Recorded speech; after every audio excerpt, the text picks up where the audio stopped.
एक शर्त है, शर्त जरूर लगाते हैं भाई। क्या शर्त है कि जब वो बड़ा हो जाएगा, तेरी नौकरी लग जाए, तो 2 छोरों को तू पढ़ा देना।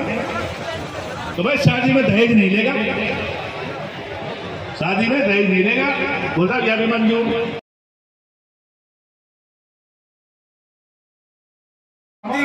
बैठ जाओ पीछे यार, तो हमारी जो भैंस है सिम खा रही, वो डॉक्टर के पास जब तो दुकान बड़ी बड़ी यार भाई दादा हमारी भैंस सिम खा गई, नहीं करेगा।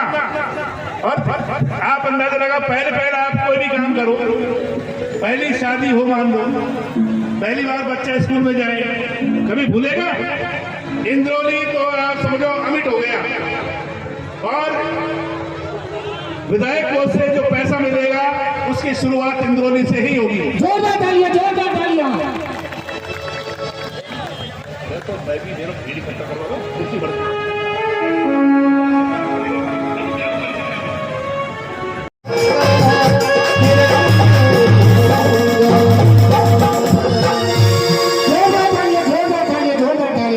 आपको सुनाया इसके ऊपर और एक मेवाती होगी, थोड़ी फरमाइश है तो मिलजुल के चलता रहेगा। अंदर आ जाए आप सभी, आप अंदर आके कुर्सियों में बैठ जाए। ये कुर्सी आपके लिए है, आप प्लीज अंदर आके बैठ जाए। सभी से हाथ जोड़ के गुजारिश है कि आप अंदर आपके बीच में बहन यास्मीन जी आई है। आप सबके बीच में आज बहन यास्मीन जी आई हैं और यहाँ आज हमने कुर्सियाँ आपके लिए।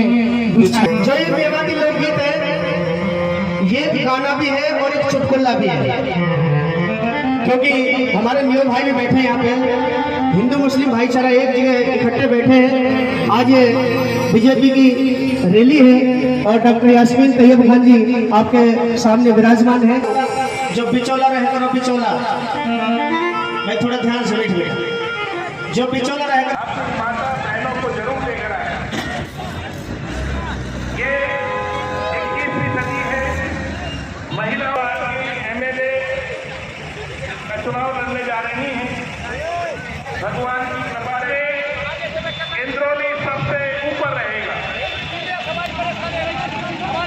इंद्रौली हमारे दिल में बसता है, इंद्रौली हमारे मन में बसता है और इंद्रौली की जनता का एहसान जीवन पर्यंत हमारे ऊपर रहेगा। तो मैं चाहता हूं कि इंद्रौली के युवा आए, माता बहनें आए।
करने लगे, सुंदर दिखे वो सबको ऐसा होया, लेकिन बहुत देर होती है। ये होती है माँ, जितना अपना ध्यान देने कर सकती है। वहाँ से छोटा कोई शब्द नहीं और वहाँ से बड़ा कोई शब्द नहीं। और क्योंकि भगवान सब जगह एक जगह नहीं, आप सेवा करें, भाई बहनों की सम्मान है और इन्हीं सीखों के साथ यासर मैडम का मेन जो उद्देश्य है बच्चों के संस्कार, यासर मैडम ने कहा कि आप मारते ही रखना जरूर हमारी माता बहनों को सवाई।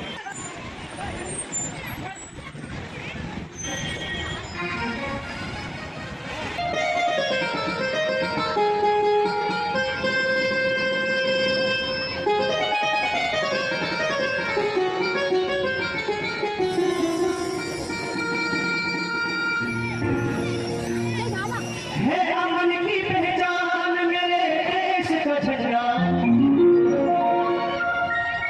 आज की पहचान मेरे देश का झंडा, है अमन की पहचान मेरे।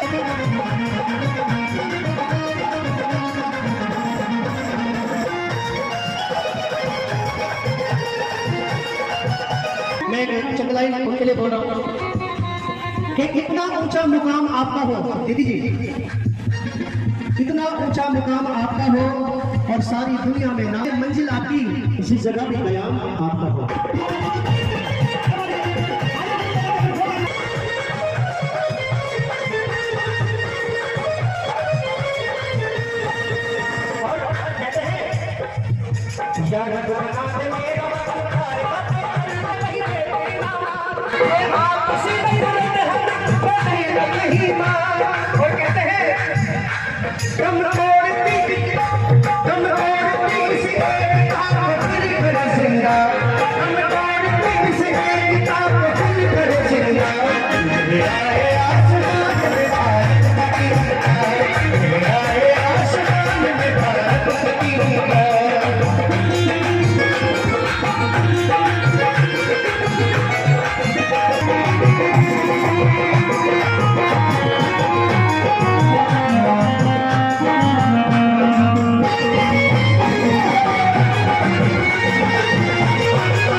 कि हम सभी एक उद्देश्य से परिवर्तन का संकल्प लेकर जन की भावनाओं को समझकर उस परिवर्तन का संकल्प लेकर निकले हैं पूरे राजस्थान में चारों दिशाओं में। और ये परिवर्तन की लहर जन भावनाओं से जुड़, मैं महिला हूँ, महिला होने के नाते बात करती हूँ।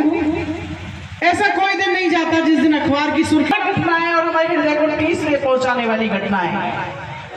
भाइयों, पुरुष समाज में हर पुरुष बदनाम होता है।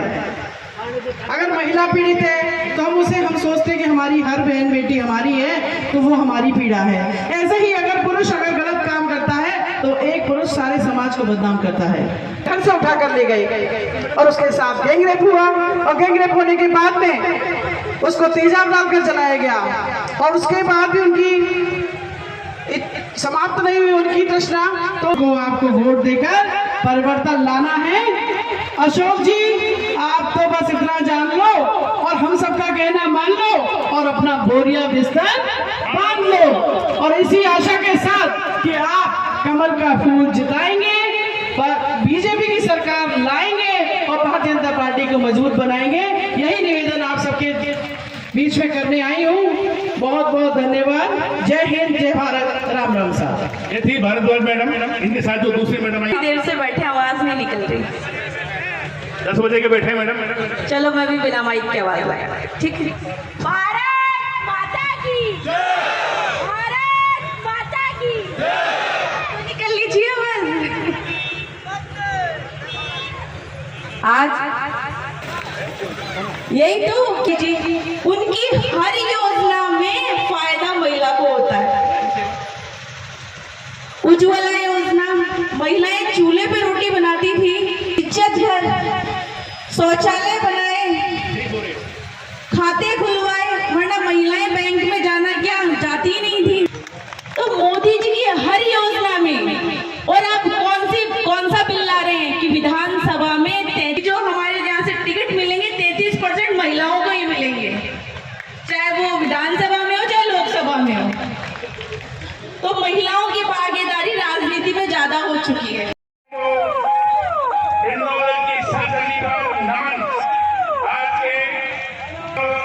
अतिथियों का मैं ब्रह्मांड के महानायक गाना की और सारी सभाएं मैंने देखी हैं।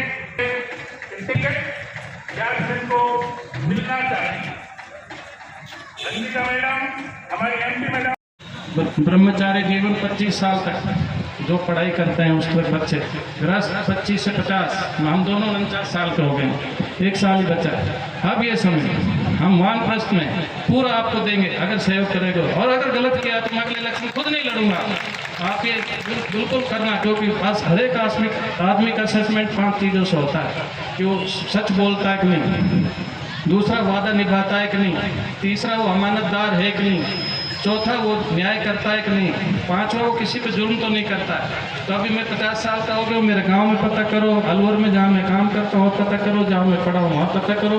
अगर आपको लगता है कि मैं सही हूँ तो आप दिल खोल के, जैसा आज दिया, आज कहीं नहीं है कोई भी, सब अपने यहाँ 10-20 लोग हैं सब जगह, ऐसे ही आप मेरा साथ अभी 2 महीने दीजिए, 3 महीने बचे, मैं जिंदगी का बचा हुआ समय आपके लिए लगा दूंगा, ये मेरा वादा है आपसे। इन्हीं शब्दों के साथ मैं दोबारा से कहता हूँ भारतीय जनता पार्टी धन्यवाद। बहुत बहुत आप आए, इतना समय दिया। आज जन्माष्टमी के अवसर पर आप हमने व्रत रखा हुआ है, हमारी माताओं ने, बहनों ने, सब यहाँ बैठे हैं, है ना। तो आप के लिए बहुत बहुत दिल से मैं, क्योंकि अभी तो मैं डॉक्टर बना अपनी मेहनत से, तब मैंने काम किया। अब आप मुझे बनाओगे तो मैं आपका ऋणी रहूँगा और आपके ऋण को पूरा चुकाऊंगा। धन्यवाद।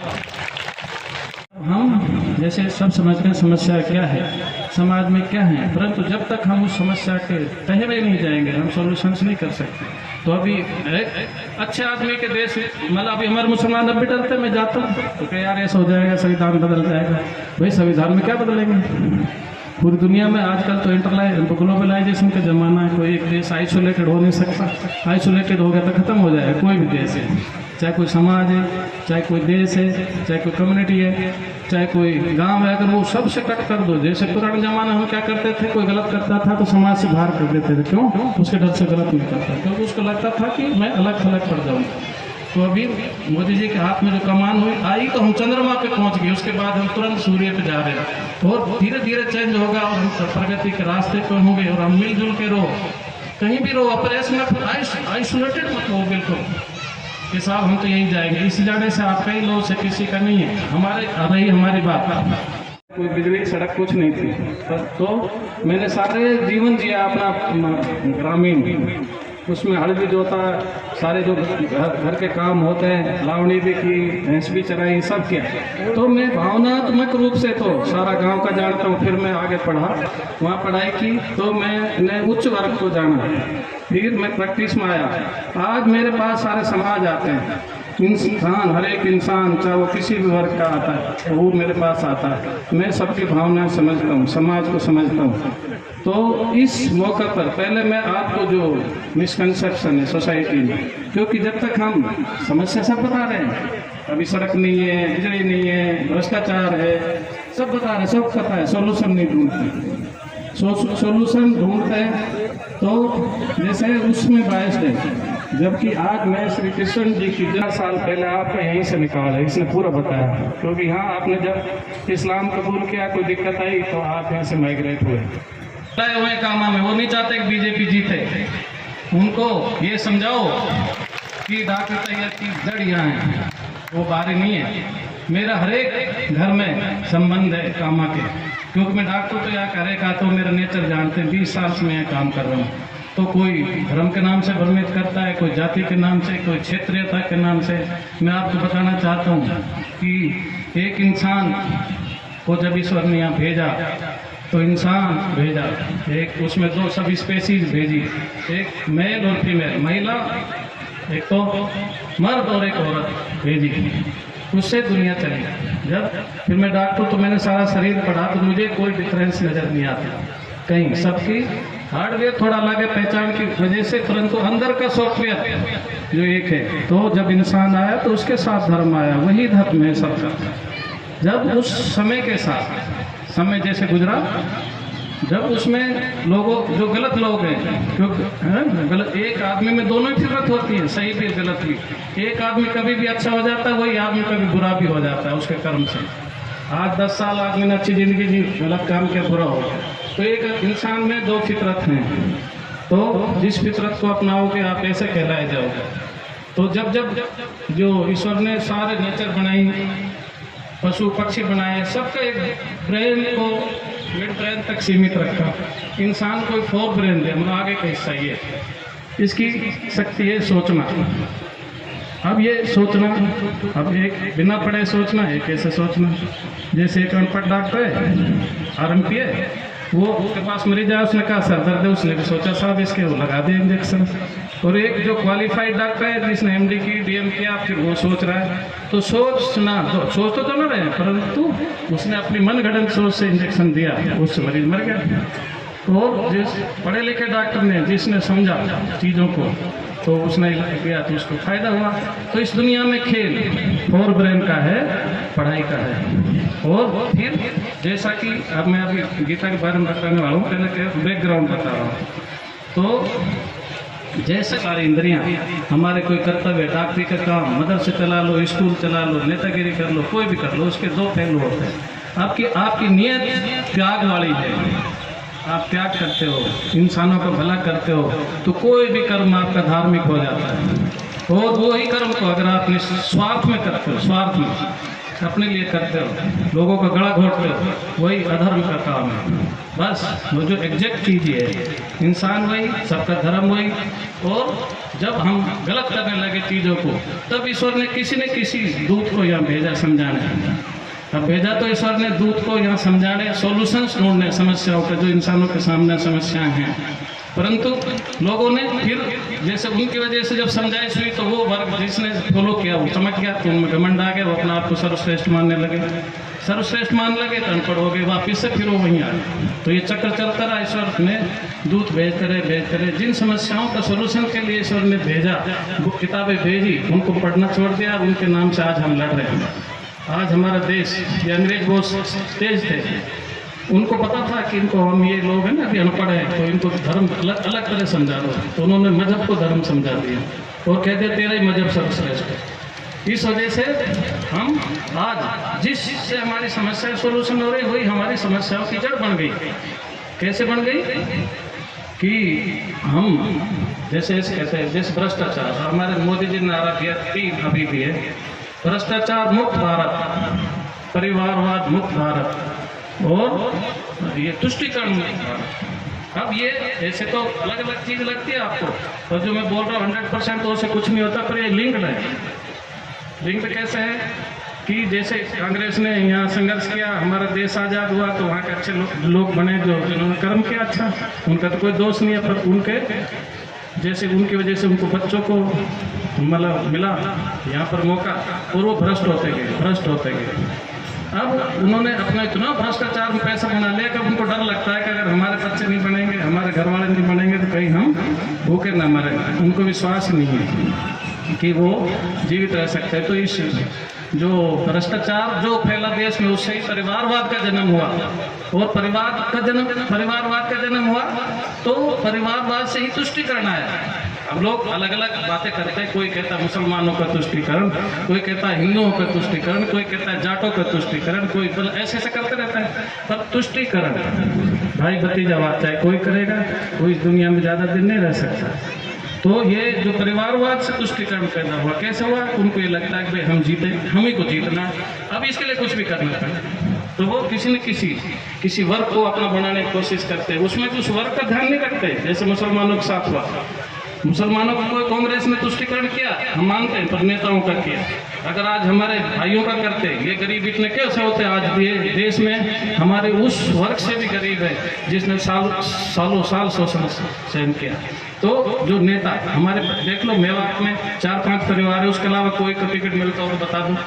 तो ये परिवार तुष्टिकरण किया, पर उन कुछ लोगों जैसे अंग्रेज करते थे। अंग्रेज क्या करते थे? इंडियंस को ही कुछ को पदों पर रख देते थे, वही उनके जरिए आर्मी बना लेते थे, और फिर अपने ही भाइयों को, इंडियंस को मरवाते थे उनके जरिए। तो आज ऐसे ही मुसलमानों में हुआ, तो हमारे पिछड़े गए। इनको बस एक बात डरा देते हैं, बीजेपी गंदी पार्टी है, बीजेपी हरा देगी, बीजेपी मार देगी, भगा देगी। मैं कहता हूँ कि कोई भी चीज़ इस दुनिया की बुरी नहीं है, ना ये जगह बुरी है, ना कोई घर बुरा है। वहाँ जो इंसान रहते हैं वही में खराबी होती है। अगर वहाँ अच्छे इंसान जाएंगे तो चीज़ अपना आप सही हो जाएगी, है ना। अगर वहाँ बुरे इंसान बैठेंगे तो वो चीज़ अपना आप में ही बुरी होती चली जाती है। तो श्री कृष्ण ने पूरा ये समझाया। उन्होंने कोई थोड़े क्या केवल पूजा की, पूजा तक सीमित नहीं है धर्म। पूजा किया आपने 1 घंटा, आपके 23 घंटे बचे। 23 में से आप साइंस के हिसाब से 8 घंटे सोते हो, 15 घंटा 1 घंटा खाना खाते हो, तो 14 घंटा उसमें कुछ तो करे हुए आप। कोई दुकान करेगा, कोई डॉक्टर है, कोई इंजीनियर है, कुछ तो करेगा। उसमें अगर आपने जाके गलत रास्ता अपनाया वो ही अधर्म है, और सही रास्ता अपनाया वो ही धर्म है। और ये कहते हैं कि जो आदमी सही रास्ता अपनाता है उसका सोना भी इबादत कहलाता है। हमने इबादतों को समझा नहीं, अपने तरफ से कर दिया, अपने अनपढ़ता की वजह से इबादतों को अलग तरह से कर दिया। इसलिए आज हमारे पास दुनिया का सबसे बड़ी ताकत है। हम 140 करोड़ है अभी, और हमारा टैलेंट अमेरिका में, इंग्लैंड में जाके उन देशों को चमका रहा है। हमारा टैलेंट है वो। अगर हमारा टैलेंट यहाँ रुके तो हम हमारे देश को अमेरिका से 10 साल आगे ले जा सकते हैं। और उस रुकने के लिए हमारा नेतृत्व सही होना चाहिए। उस नेतृत्व में जब अपने लिए कुछ नहीं चाहिए, उस नेतृत्व को जब वो जाके सही डिसीजन लेगा, कोई भी डिसीजन जब बायस्ड हो जाता है, किसी भी चीज़ से बायस्ड हो जाता है जज, तो हमेशा गलत डिसीजन लेता है। तो हमें जाति मजहब इनसे उठ के अच्छे लोगों को भेजना है, क्योंकि कोई भी अच्छा कहीं पैदा हो सकता है। अब श्री कृष्ण जी को पैदा किया तो उनके मतलब बहन के कर दिया, कहीं भी हो सकता है। श्री कृष्ण ने खूब कोशिश, उनके कंस ने खूब कोशिश की, सारे बच्चों को मरवा के कर दिया कि नहीं आया, तब भी आए। तो जो अच्छा होगा वो अच्छाई को अपनाएगा, और जब आपका घर का मुख्य अच्छाई अपनाएगा तब नीचे जाके धीरे धीरे अच्छाई आएगी। अब यहाँ क्या हो रहा है, घर का मुख्य ही 10% कमीशन खाता है। जब वो कमीशन खाता है तो सारे नीचे सारे कमीशन खाते हैं। इसी वजह से आज सारे मतलब अपने घर के सारे बना दिए, ऊपर से नीचे सारे पद चाहिए, सरपंच भी चाहिए, प्रधान भी चाहिए, क्या तो हम कोई और नहीं है। तो इन चीज़ों को हम ज़्यादा नहीं बोलेंगे, क्योंकि आप जानते हैं क्या कर रहे हैं, ये जानते हैं। पर हम आपको अश्योर करते हैं, हम आपको अश्योर करते हैं कि अगर हमको मौका दिया तो हम आपके लिए पूरा जीवन अभी जो आगे बचा है उसको लगा देंगे। हम ऐसे नहीं कहेंगे कि ये करेंगे वो करेंगे, कोई डिस्क्रिमिनेशन नहीं होगा। आज इंसान को इंसान की तरह ट्रीट किया जाएगा, कोई भाई भतीजावाद नहीं होगा। हम सही और गलत का पॉलिटिक्स करेंगे। हम गलत है, हमारा सगा भाई है, आप जाति को छोड़ो। अगर गलत है, मेरा सगा भाई है तो उसको मैं पास नहीं आने दूंगा, और गलत आदमी को चाहे भाई है पास नहीं आने दूंगा, और सही आदमी है चाहे मेरा विरोध किया पर वो सही काम लेकर आता है, मैं उसका भी मान सम्मान रखूँगा। ये हम इन विचारों के साथ आना चाहते हैं, क्योंकि हमने पूरी गीता पढ़ी, गीता में पूरा यही समझाया है पूरा, कि जैसे उदाहरणों के द्वारा मैं समझाता हूँ। श्री कृष्ण जी समझाते हैं कि हर एक इंसान इस दुनिया का, जो भी इंसान है, इस फिक्र में लगा है कि उसके बच्चों का भविष्य सुरक्षित हो जाए, परंतु होता नहीं। क्यों? सोचो, क्योंकि धर्म ग्रंथ कहते हैं सोचो और समझो, सोचो और समझो। जब समझोगे तो तुम्हें सब समझ आएगा, ईश्वर तुमसे क्या चाहता है, अल्लाह क्या चाहता है, क्योंकि उसका निजाम में घटित हो रहा है। समाज में सब घटनाएं हो रही हैं, नेचर में सब घटित हो रही है, हमारे पशु पक्षी सब फॉलो कर रहे हैं ईश्वर को। तो आप सोचोगे समझोगे तो आपको ईश्वर के बारे में समझ आएगा कि वो ईश्वर आपसे क्या चाहता है। तो भविष्य किसका सुरक्षित होता है? श्री कृष्ण जी फिर आगे बताते हैं कि जो उदाहरण के तौर बताया कि ये राजा बना, उसने उसकी माँ ने अपने बेटे को राजा बना दिया, उसका क्या हश्र हुआ, फिर जिसने मेहनत की उसका क्या रहा था। ऐसे वो समझाते पिक्चराइज करके जैसे कि भाई जो ये धरती और आसमान, ये जो भी कायनात, ये सब ईश्वर ने बनाई है, उसके किसी के लिए। उसको जो पसंद, ईश्वर जिसको पसंद करता है उसको टेम्पररी केयर टेकर बनाता है, नॉट परमानेंट। जैसे मैं डॉक्टर हूँ, अस्पताल चलाता हूँ, मैं जब तक अच्छा करूँगा अस्पताल चलेगा, जिस दिन बुरा करूँगा लोग आना बंद हो जाएंगे। तो ये टेम्पररी केयर टेकर बनाते हैं ईश्वर किसी को, वो जब तक अच्छा करता रहेगा अच्छा होता रहेगा, जिस दिन बुरा करना चालू करेगा उस दिन उसका वो चीज़ फेल हो जाएगी। तो श्री कृष्ण जी कहते हैं कि उसका, उनके बच्चों का भविष्य सुरक्षित है जो अपने बच्चों को संस्कार देता है, धर्म सिखाता है, उनको उस रास्ते पे चलने के लिए खुद प्रेरित करता है, वो उनके बच्चे का भविष्य सुरक्षित है। बाकी नहीं है कि चाहे 10 प्लॉट खरीद लो, चाहे 10,000 करोड़ कमा के छोड़ दो, अगर आपकी औलाद में संस्कार नहीं है तो सब डैमेज कर देगी। और औलाद में संस्कार है तो वो सारा बना लेगी, क्योंकि नेचर में आप सीखो नेचर से। नेचर में जैसे शेर है, जंगल का राजा है, नेचर ने, ईश्वर ने सब बनाया, फ्री दिया, रेट हमने बनाई, परंतु ईश्वर ने सब उसको नमन करते हैं। परंतु मरता कैसे, कभी सोचा आपने? शेर कैसे मरता है, कभी सोचा? शेर भूख से मरता है, लास्ट में तड़प तड़प के मरता है। क्यों मरता है? क्योंकि उस जब वो बूढ़ा होता है तो शिकार नहीं करता। तो हमें नेचर से सीखना है। ईश्वर ने सब नियम डाले हुए कि ये नेचर में हम अपने बच्चों को संघर्ष करना सिखाएं। सारे धरती आसमान खुले पड़े, जो कितना भी बढ़ सकता है आगे सब खुला, तो उसको वो रास्ता पता होना चाहिए। और वो पता नहीं है तो उसको कितने माल जोड़ दो डूब जाए। तो ये नेता जो ये धृतराष्ट्र वाला काम कर रहे हैं अभी नेता सारे, अपने बच्चों को बनाने के लिए दूसरों के बच्चों का गला घोट रहे हैं। दोनों तरफ ये हो रहा है, कहीं कोई हिंदू भाई बन जाता है तो वो जो हिंदुओं में आगे बढ़ता है उसको नष्ट करता है, जब मेयों में कोई आगे बढ़ जाता है तो जो मेयों में कोई आगे बढ़ता है ना भाई ये जाति की वजह से आगे आता है उसको नष्ट करता है। तो हमें इस चक्र को ख़त्म करना है। इसका मैं आपको वादा करता हूँ कि आप मेरा साथ दो, मैं कोई परिवारवाद नहीं करूँगा। मेरे बच्चे तीनों डॉक्टर हैं, और मैं इसमें पॉलिटिक्स में इसलिए रहा हूँ कि मेरे भावनाएं जो देखी, मैंने देखा ये जो ऊपर से लोग हैं ये हेर फेर ना करें तो आज यहाँ किसी चीज़ की दिक्कत नहीं है। ये हर एक चीज़ में हेर फेर करके अपना पेट भरते हैं, नारा गरीबी मिटाने का देते हैं, अपना गरीबी मिटाते हैं। ये लोग हमको फ्री में बांटते हैं। जब ईश्वर ने हमको संघर्ष से चीज़ें जोड़ दी तो फ्री क्यों बांट रहे हैं? ये हमारे संघर्ष को भुला रहे हैं। अभी आप सीखो, कोरोना में लॉकडाउन लगा, जब मंदिर भरतरी के में जाते हैं लोग तो उनको केड़े ये सब डालते हैं, हमको अलग लोग पता है, तो यहाँ के जाते हैं तो वो बंदर आदि हो गए वहीं रहते, जाते नहीं जंगल में। जैसे ही लॉकडाउन हुआ कोई लोग नहीं गए तो सारे बंदर मर गए क्योंकि उनको संघर्ष भुला दिया उन्होंने। तो हम संघर्ष भुला रहे अपने नागरिकों को फ्री बांट के। फ्री कुछ नहीं देना, केवल दो चीज़ देनी। जैसे तो ईश्वर ने सब फ्री दिया, रेट हमने बनाए, पर हमें दो चीज़ देनी, एजुकेशन और हेल्थ। गवर्नमेंट चाहे तो मैं कहता हूँ ना लेना सारे गवर्नमेंट सेक्टर में, सारे प्राइवेट अस्पतालों गवर्नमेंट में ले, सैलरी दे, हम काम करेंगे। या पूरा प्राइवेट पे कर दे, ये गवर्नमेंट को कितने खर्चा हो रहा है ना गवर्नमेंट अस्पतालों में, इसको बंद करके सारे नागरिकों को बीमा करा दे, उनको 5 स्टार सुविधाएं मिलेंगी। परंतु वो क्यों करे? क्योंकि भ्रष्टाचार होता है, हर एक स्कीम में पैसा खाते हैं बड़े लोग, हर एक स्कीम चलाते हैं कि वो फिर उस पर 100 वो लगा देते हैं, फिर पैसे उसमें खाते हैं जिसको ठेका देते हैं, फिर हमसे खाते हैं जो डॉक्टर अस्पताल में काम करते हैं, उनके बिलों को अटका देते हैं, फिर पास करने के पैसे खाते हैं। तो अपने स्वार्थ के लिए देश के नागरिकों का बुरा किया जा रहा है। ये मैं स्टेज से बोल रहा हूँ और ऐसे बोलता रहूँगा, किसी में दम है तो मेरा बिगाड़ के बताए, क्योंकि सच्चाई में मैं सच बोलूँगा हमेशा, कोई चीज़ से प्रभावित नहीं हुआ।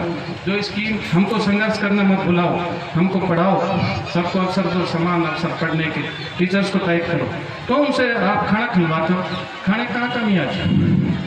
कौन से काम में कमी पहले होगी? जैसे समय के साथ जो नहीं बदलता वो समय के साथ जो परिवर्तित नहीं होता वो खत्म हो जाता है। कहाँ है बताओ? सबको मिल रहा है। आप टीचरों को उसमें लगा दें, चीज़ों को चेंज करना पड़ेगा हमें। चेंज वही करेगा जो देश के बारे में सोचता है, अपने जिसमें भावना है। और ईश्वर भावना ऐसे नहीं पैदा होती, जब वो संघर्ष करता है, जब देखता है। अशोक महान इसलिए बना है कि उसने संघर्ष देखा। उसको 14 साल तक, उनको 11 साल का वनवास हुआ, जब समझे हो क्या होता है संघर्ष। तो फिर जब वो राजा बने तो उन्होंने दुनिया को बदल कर रख दिया था एक बार पर। परंतु कुछ चीज़ें होती है, जब आदमी चमकता है तो गलतियाँ करता है। तो गीता में पूरे में ये समझाया कि स्वार्थ मीन्स अधर्म। जिस धृतराष्ट्र ने स्वार्थ किया, अधर्मी कहलाए। कर्ण ने अपने मान सम्मान पाने के लिए जल्दी से गलत लोगों को रास्ता अपना के राजा बन गए, गलत लोगों को साथ दे दिया, तो होता ना धार्मिक। वो जब कर्म करता है वो डिसाइड करते हैं उसमें, और वो एक आदमी कभी भी उसमें फितरत है दो सही और गलत। वो हो सकता है 50 साल तक धार्मिक रहा हो और 91 साल में अधार्मिक हो जाए। और कोई इसलिए मना है कि कोई अधार्मिक आदमी आपको नजर आता है तो उसको जबान से मत बोलो, क्योंकि जन कब सुधर जाए आपको क्या पता। और कोई बहुत उल्टा हो जाता है, वाइस वर्सा हो जाता है, दोनों है। तो भीष्म पितामह ने जब गलत हो रहा था, पावरफुल होते हुए गलत को नहीं रोका तो सजा मिली। तो श्री कृष्ण जी के मौके पर हमको ये समझना है कि पूजा पत्ती से, वो दोनों पूजा पत्ती से एक ही थे, सभी थे कि नहीं। फिर उसके बाद वो एक ही मतलब ताऊ और चाचा के बच्चे थे, बराबर कोई अंतर नहीं था। खाने पीने में, रहने सहने में कुछ अंतर नहीं था, केवल किसका फर्क था? रास्ते का। श्री कृष्ण जी ने कहा 2 रास्ते। जब आदमी जब अपना संघर्ष चालू करता है तो उसके सामने 2 ही रास्ते होते हैं। वो मर्जिया जिसको चुन ले, उसके फायदे भी होते हैं, नुकसान भी होते हैं। सत्य का रास्ता, संघर्ष का रास्ता है, वो लंबा चलता है, उसमें बहुत मुसीबत आती है, पर जो डटा रहता है वो चमकता है। और गलत रास्ता जो अपनाता है वो उसका क्या ड्रॉबैक है? फायदे जल्दी जल्दी उठा लेता है, फिर बाद में उसको बहुत सजाएं मिलती है। तो हर एक इंसान को ईश्वर ने ये जो 4 हेड दिया, इसमें थिंकिंग दी। अब इस थिंकिंग को वो अपने लिए यूज करता है तो वही आदमी अपने अपने स्वार्थ में करता है तो अधार्मिक है, और दूसरों के लिए करता है धार्मिक है। ये श्री कृष्ण जी ने समझाया कि युद्ध चल रहा था बीच में, तो सकमी जी के कई योद्धा जो वो बनाते थे, शाम को श्री कृष्ण जी से पूछा ये तो आप तो मतलब ईश्वर के रूप हैं, आप सारी प्लानिंग कर रहे, फिर भी आदमी कैसे मतलब हमसे जीत जाता है। तो उन्होंने कहा कि देखो ईश्वर ने किसी के साथ भेदभाव नहीं किया, ये उतना ही इंटेलिजेंट है जितना मैं हूँ, इसके पास सब नॉलेज है और इसके पास आदमी भी ज़्यादा है, परंतु इसने इसका जो पूरी नॉलेज है दिमाग की उसको लगाता है कि मेरे भांजे राजा बन जाए फिर मजे करूँ, और मैं पूरी नॉलेज को लगाता हूँ पांडव जीत जाए, इनका राज हो, दुनिया सुखी हो जाए। बस यही फर्क है जो तुम जीतोगे, बाकी वो इक्वल इंटेलिजेंट है। इसलिए दिमाग का भी मैं सोचो कि आदमी सब पढ़ जाएंगे तो अच्छे हो जाएंगे, पर सब पढ़ने के बाद भी दो तरह के लोग रहेंगे, अच्छे और बुरे। इस दुनिया को सुखी बनाना है तो हमको डिसीजंस लेने होंगे कि जो हमको अच्छा लगे कहीं पैदा हो उसको आगे लाना होगा, फिर देखना कैसे बदलता है। मोदी जी का एक घर है, मोदी जी ने आज देखो 18 घंटे मेहनत की, आज हम उन्होंने सही डिसीजंस ले रहे हैं। कितनी चीज़ें सही हो, कोई इतना बिगड़ी हुई चीज़ों को एकदम सही कर सकता है, समय लगता है, परिवर्तन धीरे धीरे होता है, एकदम नहीं होता। वो चाहे कि एकदम दुनिया बदल दे, असंभव। नबियों को लगे, मोहम्मद साहब को लगे 20 साल, श्री कृष्ण जी का पूरा जीवन गए, तो कोई एक दिन में होता है, होगा चेंज होगा, पर लाइन और हमारी सही होगी, हमारे रास्ते सही होंगे तो एक दिन हम अपने देश को अमेरिका से आगे ले जाएंगे। ऐसा मेरा मानना, मैं तो सब पढ़ता रहता हूँ। पहले मैं धर्म के बारे में ये सोचता था कि मुसलमान इस्लाम ही सर्वश्रेष्ठ है, पर इस्लाम तो ऐसे, इस्लाम मीन्स धर्म, गैर इस्लाम मीन्स अधर्म। अब जो पैदा हो गया मालूम मुसलमान, कहीं तो पैदा होना था, पैदा होने से कुछ नहीं होता, रास्ते अपनाने पड़ेंगे। मोहम्मद साहब से सब एक क्वेश्चन पूछा लोगों ने कि आप कौन सा धर्म ले आया, इतने सारे धर्म हैं, कौन सा ले आया? तो उन्होंने कहा मैं कोई धर्म नहीं लाया, है ना। तो ये जो चीज़ें आप हम मुसलमान भी आप लोग समझते हो कि रोज़ा नमाज ज़कात हज ये मोहम्मद साहब चालू की नहीं है, तो बहुत पहले से चालू थी।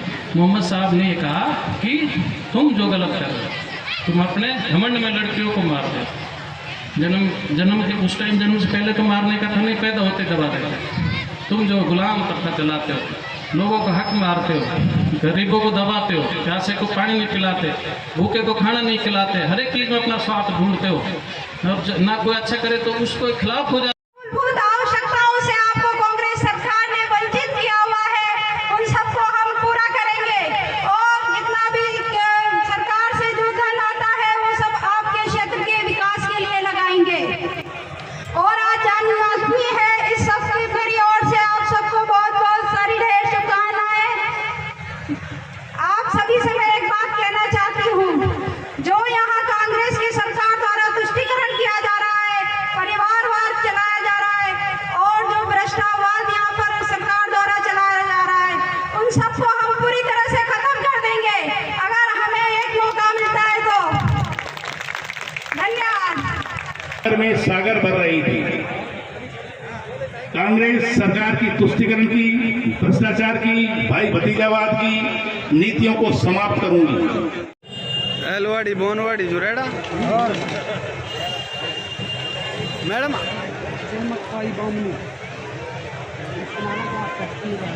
आओ सामने से हटो, सामने से।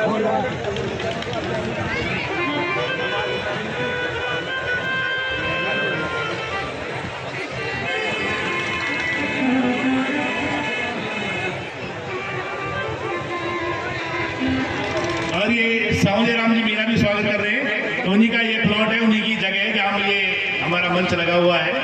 बहुत बहुत आभार, बहुत बहुत धन्यवाद।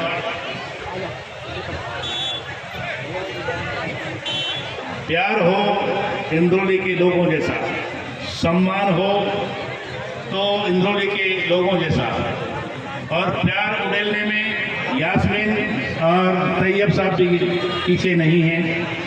दिल, मन, हृदय, आत्मा, अंतःकरण बिल्कुल साफ।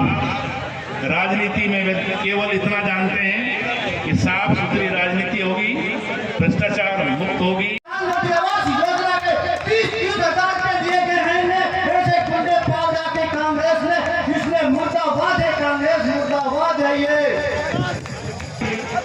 सत श्री अकाल, बोले तो निहार।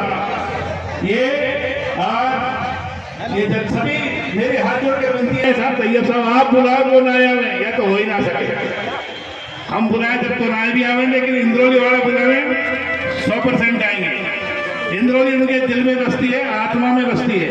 इंद्रौली के लिए तो वो सब कुछ देने को डॉक्टर तैयब साहब आ चुके हैं, और ये इंद्रौली के हमारे सभी पंच पटेल नंबरदार तैयार है स्वागत करने के लिए।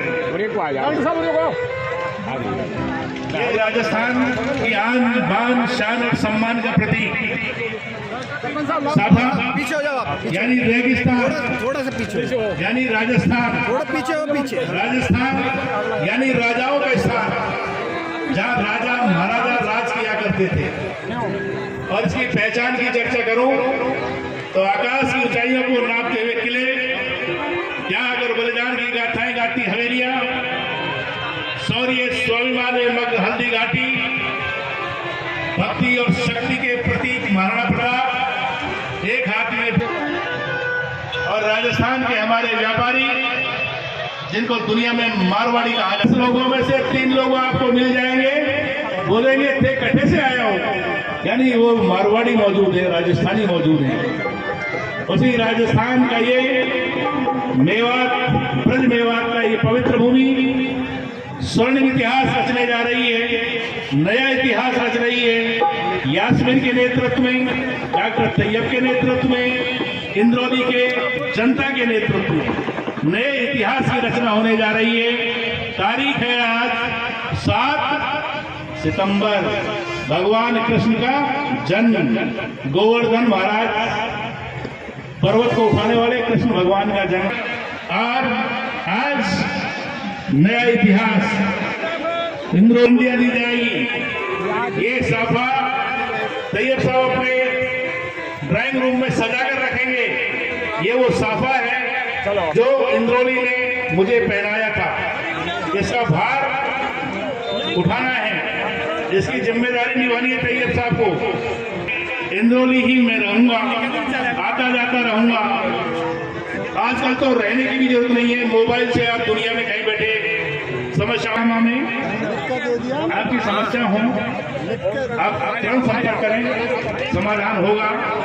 तैयब साहब एक ऐसे डॉक्टर भी हैं, अब तो मैं इनको नेता भी कहूंगा, और यास्मीन मैडम दोनों का के साथ बैठे हुए हैं, आनंद ले रहे हैं कार्यक्रमों का।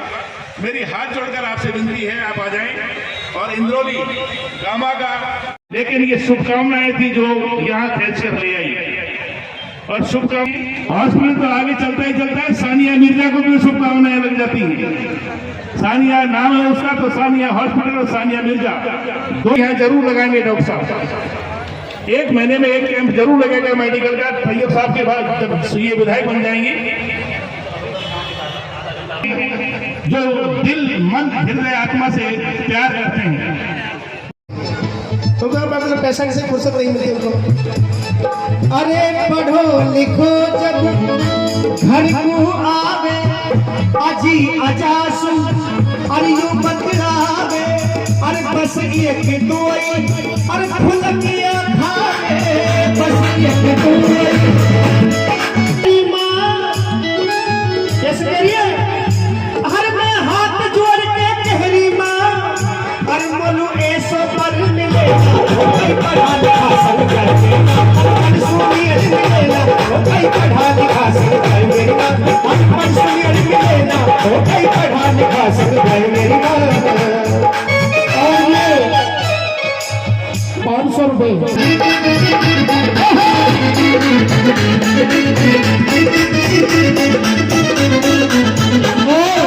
हमारे चुम्बक कर्मों का देख लिया, समय का अभाव था। हम किसी कार्यकर्ता को बुरा नहीं मानना है, उनके पास समय अल्प है, कोई बात नहीं। हमारा प्रोग्राम बहुत अच्छा रहा। आप सभी के लिए धन्यवाद, सभी जनता जनार्दन के लिए धन्यवाद।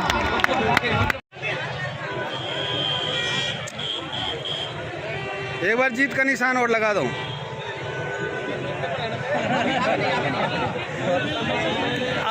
आज तो सक्सेस तो हो ही गए आज। नारे लगाओ भाई, नारे लगाओ, नारा कंपनी। एक बार जोर से नारा लगाओ डॉक्टर साहब के।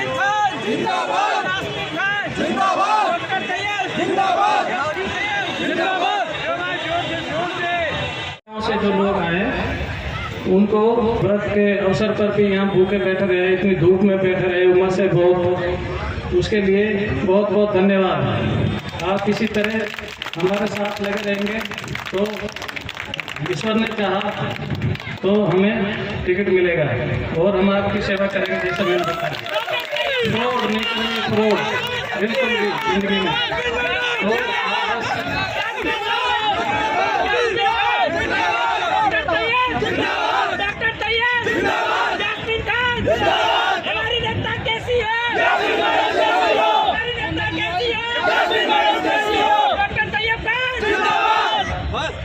तो अब लास्ट सभा, इसके बाद अब जो सर्वे भी आज कंप्लीट हो जाएंगे। अब इसके बाद जो ए ग्रेड की सीट और सी ग्रेड कामा सी में आता है।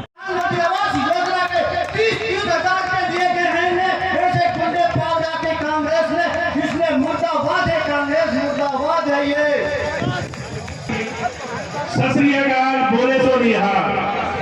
ये जब सभी मेरे हाथ जोड़ के विनती है साहब, तैयब साहब आप बुलाओ वो ना आवे, या तो हो ही ना सके। हम बुलाए जब तो ना भी आवे, लेकिन इंद्रौली वाला बुलावे 100% आएंगे। इंद्रौली उनके दिल में बसती है, आत्मा में बसती है। इंद्रौली के लिए तो वो सब कुछ देने को डॉक्टर तैयब साहब आ चुके हैं। और ये इंद्रौली के हमारे सभी पंच पटेल नंबरदार तैयार है स्वागत करने के लिए।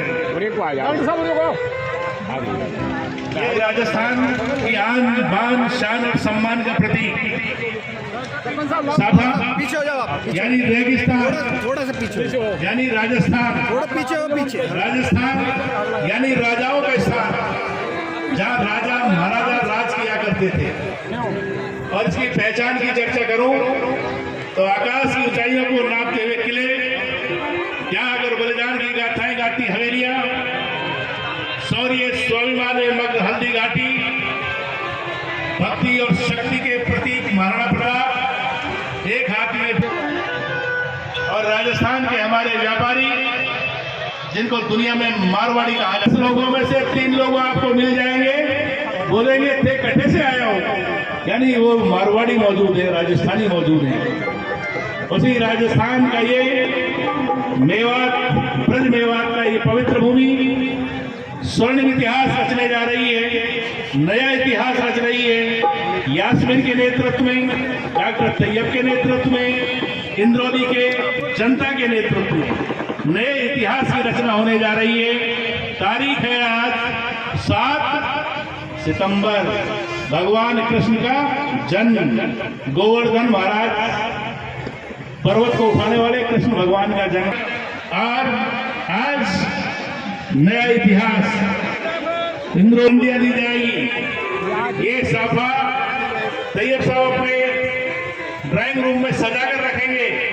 ये वो साफा है जो इंद्रौली ने मुझे पहनाया था। इसका भार उठाना है, इसकी जिम्मेदारी निभानी है तैयब साहब को। इंद्रौली ही मैं रहूंगा, आता जाता रहूंगा। आजकल तो रहने की भी जरूरत नहीं है, मोबाइल से आप दुनिया में कहीं बैठे समस्या में आपकी समस्या हो, आप तुरंत संपर्क करें, समाधान होगा। तैयब साहब एक ऐसे डॉक्टर भी हैं, अब तो मैं इनको नेता भी कहूंगा, और यास्मीन मैडम, दोनों का